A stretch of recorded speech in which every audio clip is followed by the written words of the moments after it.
Good morning students. The H B. Kapadia new high school में आपका हार्दिक स्वागत है। विद्यार्थी मित्रों, आज हर क्षेत्र में नई पीढ़ी को मार्गदर्शन देने के नाम पर तरह तरह के गुरु आ रहे हैं। शिक्षण हो, धर्म हो, राजनीति आदि सभी क्षेत्रों में ऐसे व्यक्तियों की कमी नहीं है जो गुरु के वेश में नई पीढ़ी के युवकों के प्रति हमदर्दी दिखाकर उन्हें तरह तरह के सब्ज-बाग दिखाते हैं। वास्तव में वे अपने वर्गीय हितों की पूर्ति करने के लिए युवकों का उपयोग करना चाहते हैं। अपना मतलब पूरा होने के बाद वे उन्हें भूल जाते हैं। बेचारे युवक ऐसे गुरुओं के चक्कर में पड़कर कहीं के नहीं रहते। मित्रों, सच्चा गुरु वही है जो अपने शिष्य को अधिक से अधिक योग्य बनाए। आदर्श गुरु की हार्दिक इच्छा रहती है कि उसका शिष्य उससे भी अधिक नाम कमाए। शिष्य की कीर्ति पताका फहरती हुए देखकर गुरु की प्रसन्नता का ठिकाना नहीं रहता, परंतु आज के गुरुओं में वह आदर्श भावना नहीं रही। प्राचीन भारत में गुरु शिष्य संबंध एक उज्जवल परंपरा थी। तब गुरु का आश्रम ही विद्या मंदिर के समान होता था। वहाँ पैसे का कोई स्थान नहीं था। लेकिन आज पश्चिम के प्रभाव से गुरु शिष्य संबंध बदल गए हैं। आज के गुरुओं में वह आदर्श भावना नहीं रही। वे स्वयं ऊपर चढ़ने के लिए शिष्यों का उपयोग सीढ़ी की तरह करना चाहते हैं। उन्हें अपनी परवाह है, शिष्यों की नहीं। तो आइए विद्यार्थी मित्रों, आज हम हिंदी में पाठ 16 भारतीय संस्कृति में गुरु शिष्य संबंध के बारे में सीखेंगे। इकाई 16 भारतीय संस्कृति में गुरु शिष्य संबंध। लेखक आनंद शंकर माधवन, साहित्य प्रकार निबंध। सबसे पहले हम लेखक का परिचय जानते हैं। श्री आनंद शंकर माधवन का जन्म केरल प्रदेश के क्विलन जिले में हुआ। डॉक्टर जाकिर हुसैन के संपर्क में आने से हिंदू मुस्लिम के मधुर संबंधों के पक्षधर बन गए। महात्मा गांधी के भारत छोड़ो आंदोलन में भी माधवन जी का सक्रिय सहभाग रहा। जेल में रहकर हिंदी भाषा का उन्होंने अध्ययन किया। जेल से छूटकर आप भारत भ्रमण करने को निकल पड़े और बाद में बिहार में मंदार विद्यापीठ की स्थापना की। सन 1984 में अद्वैत मिशन और सन 1985 में शिवधाम अभिनव शिक्षा नगरी की स्थापना की। अब आप तीनों संस्थाओं के संचालक हैं। मलयालम तथा तमिल दोनों ही भाषाओं का पूर्ण अधिकार होने के बावजूद आपने हिंदी साहित्य में सृष्टि की। आपके विषयों में दार्शनिकता, आधुनिकता एवं आध्यात्मिकता का बाहुल्य है। बिखरे हीरे, अनल शलाका, हिंदी आंदोलन, आमंत्रित मेहमान, आरती, उषा, संजीवनी आदि आपकी प्रमुख रचनाएं हैं। आमंत्रित मेहमान बिहार राष्ट्रभाषा परिषद द्वारा पुरस्कृत कृति है। माधवन जी ने प्राचीन गुरु शिष्य परंपरा की गरिमा को स्पष्ट करते हुए वर्तमान शिक्षा प्रणाली पर परोक्ष रूप में करारा व्यंग किया है। हमारे समाज में व्यावसायिक संस्कृति का बोलबाला है। इस कारण गुरु शिष्य संबंधों में परिवर्तन आया है। पहले विद्यालय मंदिर के समान माने जाते थे। शिक्षा देना एक आध्यात्मिक अनुष्ठान था। वह परम सुख प्राप्ति का एक माध्यम था। उस जमाने में पैसे देकर शिक्षा खरीदी नहीं जाती थी। क्या आज वैसी स्थिति है? क्या आज शिक्षा के क्षेत्र में वही निष्ठा, वही त्याग नजर आता है? लेखक ने हमें अंतर्मुख होकर सोचने के लिए बाध्य किया है। तो आइए अब हम पाठ शुरू करते हैं। हमारे समाज में व्यावसायिक संस्कृति की बोलबाला है। इसी कारण गुरु शिष्य संबंधों में परिवर्तन आया है। पहले विद्यालय मंदिर के समान माने जाते थे। शिक्षा देना एक आध्यात्मिक अनुष्ठान था। वह परमेश्वर प्राप्ति का एक माध्यम था। पैसे देकर शिक्षा खरीदी नहीं जाती थी। आज स्थिति बिल्कुल बदल गई है और अब शिक्षण कार्य पेट पालने का साधन बन गया है। विद्यार्थी मित्रों, प्राचीन भारत में विद्यालय मंदिर के समान माने जाते थे। शिक्षा देना एक आध्यात्मिक अनुष्ठान था, यानी गुरु को ईश्वर की भक्ति करने के लिए कोई अलग से अनुष्ठान करने की आवश्यकता नहीं थी। अपने शिष्यों को शिक्षा देना उनके लिए एक अनुष्ठान था। पहले के समय में विद्या पैसे देकर खरीदी और पैसे लेकर बेची नहीं जाती थी। शिक्षा देना परमेश्वर को पाने का एक माध्यम था। पहले के गुरुओं के लिए परमेश्वर प्राप्ति का साधन अपने शिष्यों को शिक्षा देना था। अपने शिष्यों को शिक्षा देकर वे परमेश्वर को प्राप्त कर सकते थे। अपने शिष्य उन्हें पुत्र से भी अधिक प्रिय होते थे। लेकिन आज की स्थिति बिल्कुल बदल गई है और अब शिक्षण कार्य पेट पालने का साधन बन गया है। तो आइए देखते हैं आज की स्थिति कैसी है। जिसे भारतीय संस्कृति कहा जाना चाहिए वह आज भारतीय मानसिक क्षितिज में क्रियाशील नहीं है। आज एक प्रकार की अव्यवस्थित व्यावसायिक संस्कृति व्याप्त है, जिसकी जड़ शायद यूरोप में है। भारतीयों के सार्वजनिक व्यवहार में गुरु शिष्य संबंध का भी तदनुरूप परिवर्तन हो गया है।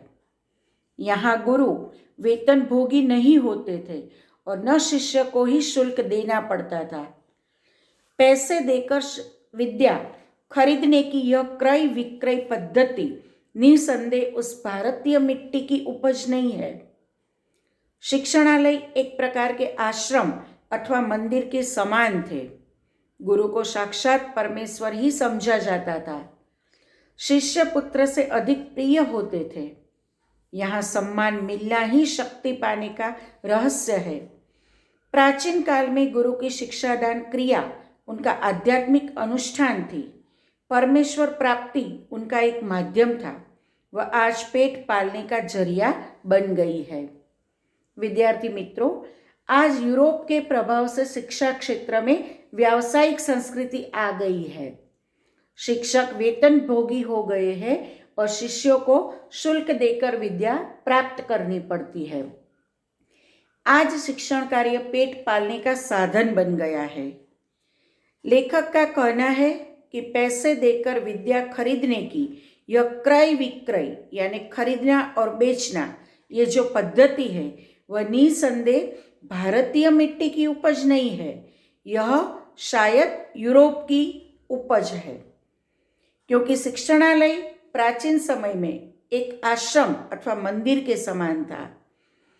विद्यार्थी गुरु को ही साक्षात परमेश्वर समझता था और गुरु को अपने शिष्य पुत्र से भी अधिक प्रिय थे। गुरु के लिए शिक्षादान की क्रिया एक आध्यात्मिक अनुष्ठान थी और परमेश्वर प्राप्ति का माध्यम था।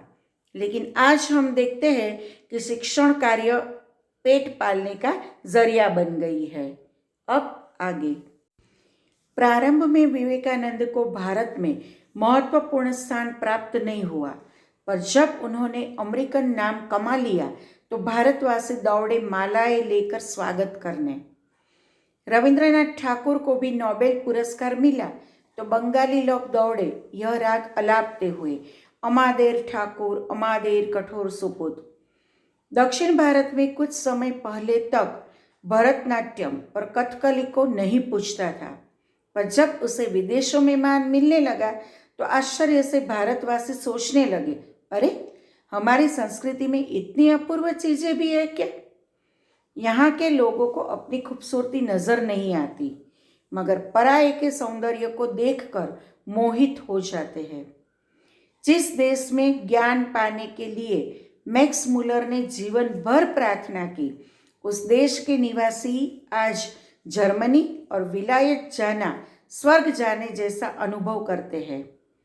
ऐसे लोगों को प्राचीन गुरु शिष्य संबंध की महिमा सुनाना गधे को गणित सिखाने जैसा व्यर्थ प्रयास ही हो सकता है।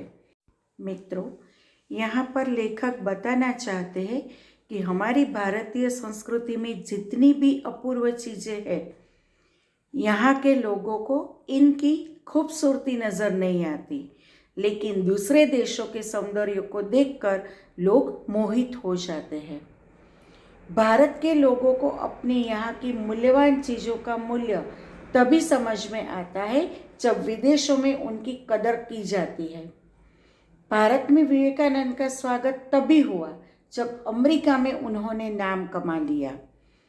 जब विवेकानंद अमेरिका के शिकागो शहर में हो रही भारतीय धर्म परिषद के प्रतिनिधित्व के रूप में गए थे और वहाँ उन्होंने जो संबोधन किया, मेरे प्यारे अमेरिकन भाइयों और बहनों, और हमारी जो भारतीय संस्कृति के बारे में उन्होंने सबको बताया, तब अमेरिकन लोग इतने खुश हुए कि विवेकानंद को एक महत्वपूर्ण स्थान अमेरिका में प्राप्त हुआ और उन्होंने अमेरिका में बहुत बड़ा नाम कमाया। तब हमारे लोगों को पता चला कि हमारे देश का एक नवयुवक स्वामी विवेकानंद अमेरिका में इतना नाम कमाकर वापस आता है, तब उनकी कद्र यहाँ भारत देश में होती है।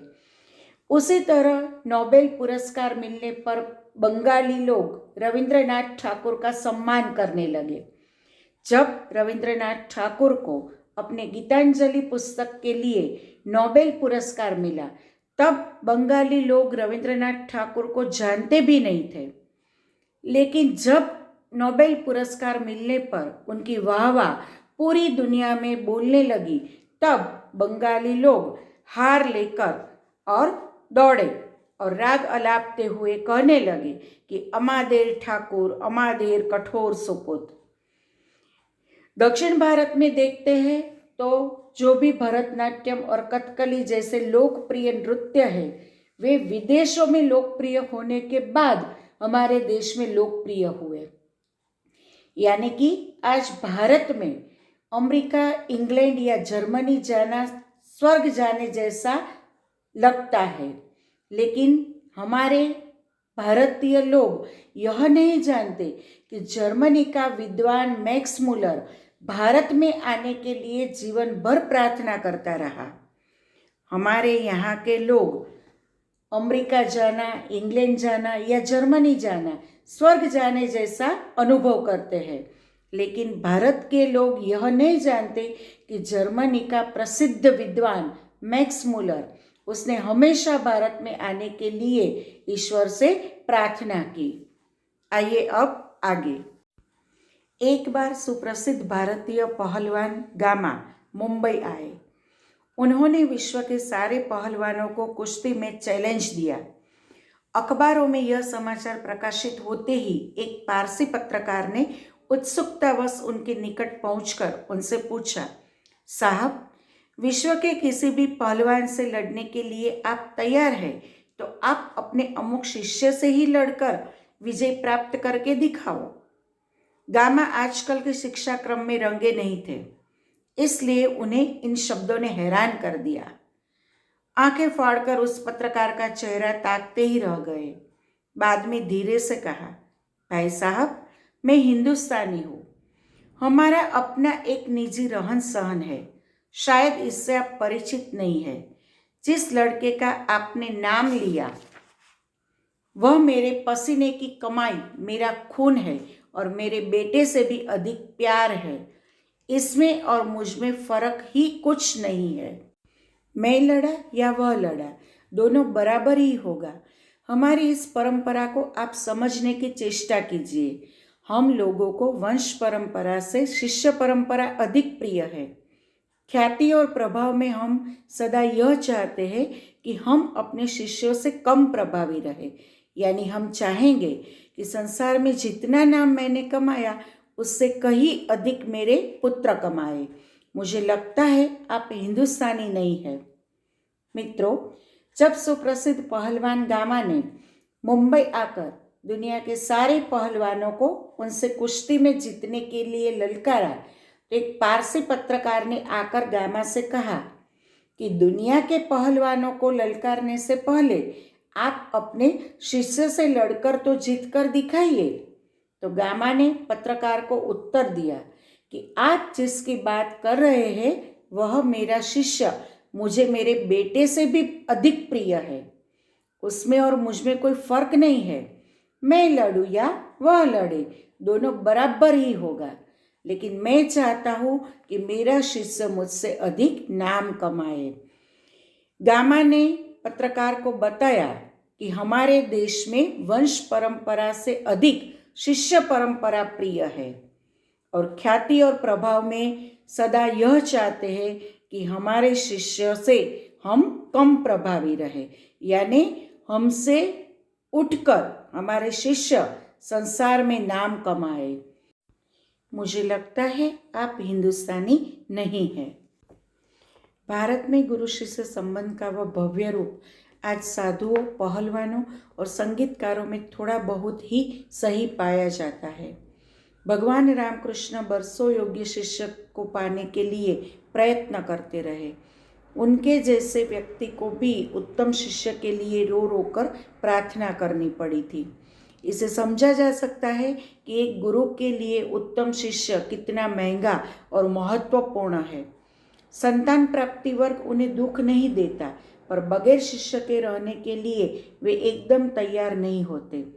इस संबंध में भगवान ईसा का एक कथन सदा स्मरणीय है। उन्होंने कहा था, मेरे अनुयायी लोग मुझसे कहीं अधिक महान हैं और उनकी जुतिया होने की योग्यता भी मुझ में नहीं है। यही बात है, गांधी जी बनने की क्षमता जिनमें है उन्हें गांधी जी अच्छे लगते हैं और वे ही उनके पीछे चलते भी हैं। विवेकानंद सिर्फ उन्हें पसंद आएंगे जिनमें विवेकानंद बनने की अद्भुत शक्ति निहित है। मित्रों, यहाँ पर बताया गया है कि उत्तम शिष्य मिलना कितना मुश्किल है।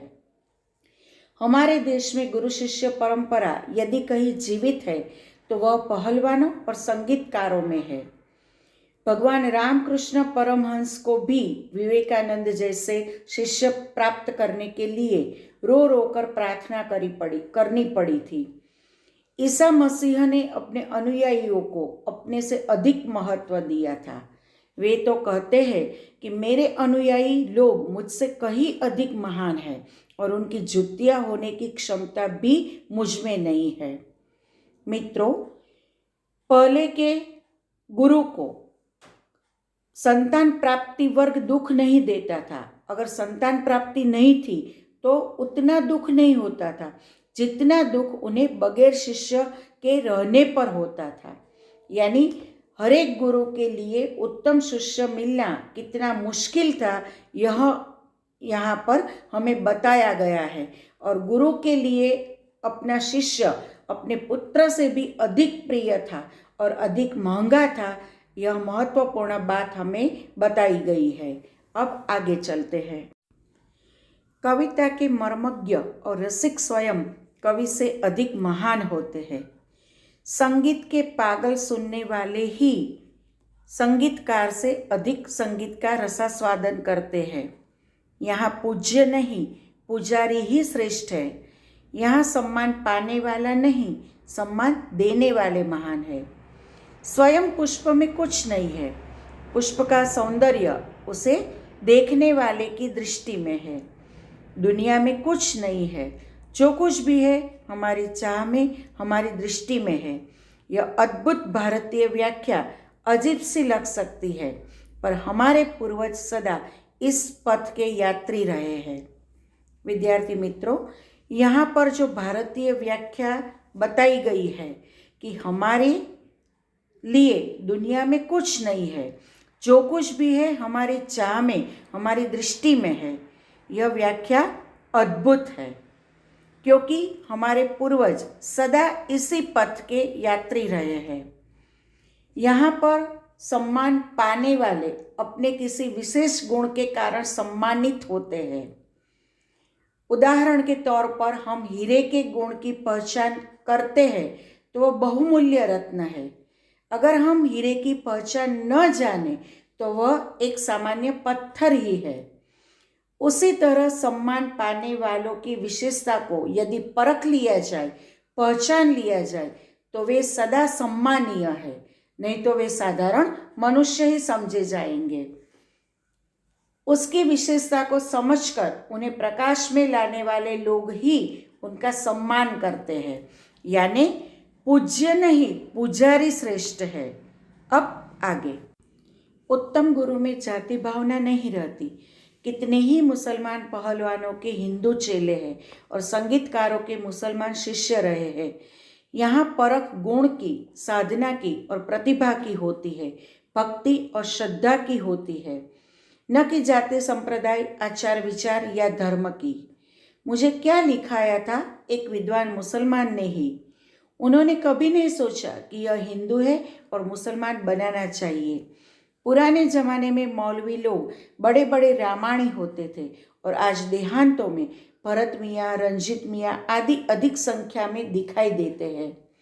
मित्रों, गुरु शिष्य परंपरा में जाति धर्म को नहीं, गुण को प्रमुखता दी जाती है। विद्यार्थी में कितने गुण है, वह साधना कर सकेगा या नहीं, उसमें कितनी प्रतिभा है, अपने गुरु के प्रति कितनी भक्ति और श्रद्धा है, यह देखा जाता है, न कि जाति, संप्रदाय, आचार विचार या उसके धर्म को। इसलिए कई हिंदू मुसलमान गुरुओं के शिष्य रहे और कई मुसलमान हिंदू गुरुओं के शिष्य भी रहे हैं।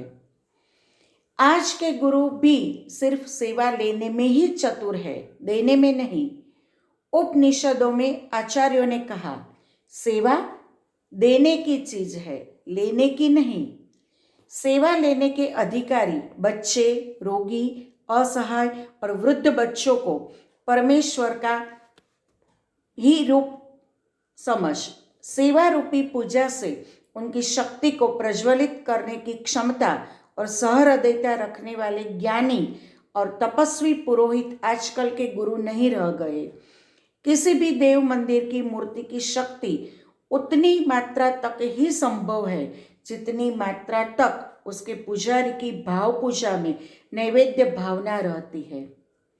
विद्यार्थी मित्रों, अधिकतर गुरु सेवा लेने में ही अपनी चतुराई समझते हैं। सच यह है कि सेवा लेने की नहीं, देने की वस्तु है। बच्चे, रोगी, असहाय और वृद्ध लोग सेवा लेने के अधिकारी हैं। इनकी सेवा को ईश्वर की सेवा माननी चाहिए। आज के ज्ञानी और तपस्वी गुरु नहीं रह गए हैं क्योंकि वे शिष्य को तैयार करने में आवश्यक श्रम नहीं उठाते। पुजारी जितने प्रेम और भाव से मूर्ति की पूजा करता है, मूर्ति में उतनी ही शक्ति आती है। गुरु और शिष्य के बारे में भी यही सिद्धांत काम करता है। विद्यार्थी मित्रों, ऐसा नहीं कि आज के गुरु केवल स्वार्थी बन गए हैं।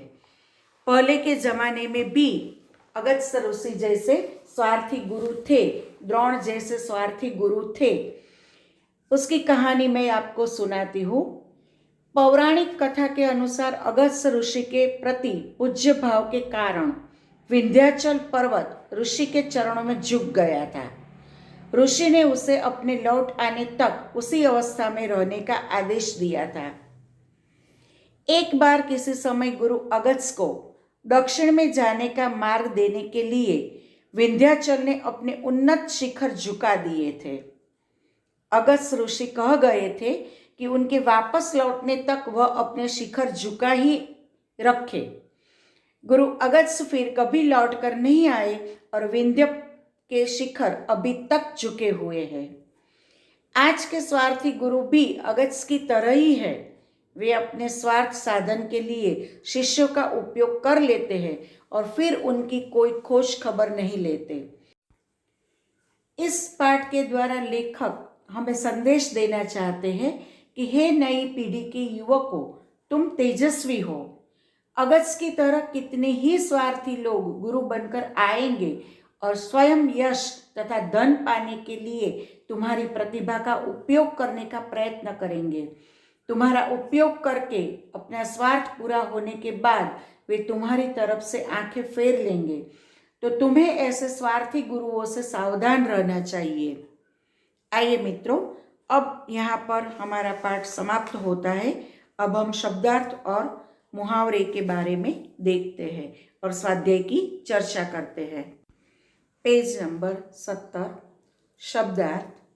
परिवर्तन यानी बदलाव, सुप्रसिद्ध यानी सर्वश्रेष्ठ, निजी यानी अपना, उत्तम यानी श्रेष्ठ, अनुयायी यानी शिष्य। मुहावरे। गधे को गणित सिखाना, इसका अर्थ है व्यर्थ प्रयास करना। ताकते रहना, आश्चर्य से देखते ही रहना। पसीने की कमाई यानी कठिन परिश्रम का फल।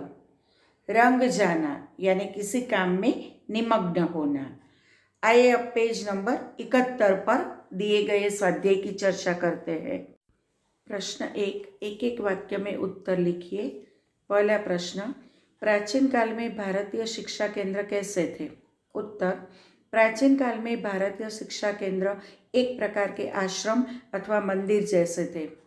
दूसरा प्रश्न, जब रविंद्रनाथ ठाकुर को नोबेल पुरस्कार मिला तब बंगाली लोग कौन सा राग आलापने लगे? उत्तर, जब रविंद्रनाथ ठाकुर को नोबेल पुरस्कार मिला तब बंगाली लोग अमादेर ठाकुर, अमादेर कठोर सपूत राग आलापने लगे। तीसरा प्रश्न, भगवान रामकृष्ण परमहंस 200 तक योग्य शिष्य पाने के लिए क्या करते थे? उत्तर, भगवान रामकृष्ण परमहंस योग्य शिष्य पाने के लिए बरसों तक रो रो कर ईश्वर से प्रार्थना करते थे। चौथा प्रश्न, भगवान ईसा का कौन सा कथन सदा स्मरणीय है? उत्तर, भगवान ईसा का यह कथन सदा स्मरणीय है, मेरे अनुयायी मुझसे कहीं अधिक महान है और उनकी जुतियाँ बनने के लायक योग्यता भी मुझ में नहीं है। पांचवा प्रश्न, गांधी जी किन्हें अच्छे लगते हैं? उत्तर, गांधी जी उन्हें अच्छे लगते हैं जिनमें गांधी जी बनने की क्षमता है और जो उनका अनुसरण करना चाहते हैं। प्रश्न 2, सविस्तार उत्तर लिखिए। पहला प्रश्न, यूरोप के प्रभाव के कारण आज गुरु शिष्य संबंधों में क्या अंतर आया है? उत्तर, प्राचीन भारत में विद्यालय मंदिर के समान माने जाते थे। शिक्षा देना एक आध्यात्मिक कार्य था। पैसे देकर शिक्षा खरीदी नहीं जाती थी। शिष्य पुत्र से अधिक प्रिय होते थे। परंतु वर्तमान भारत में शिक्षा व्यावसायिक हो गई है। गुरु वेतन भोगी हो गए हैं। विद्यार्थी शुल्क देकर शिक्षा प्राप्त करते हैं। आज का शिष्य गुरु में परमेश्वर का रूप नहीं देखता।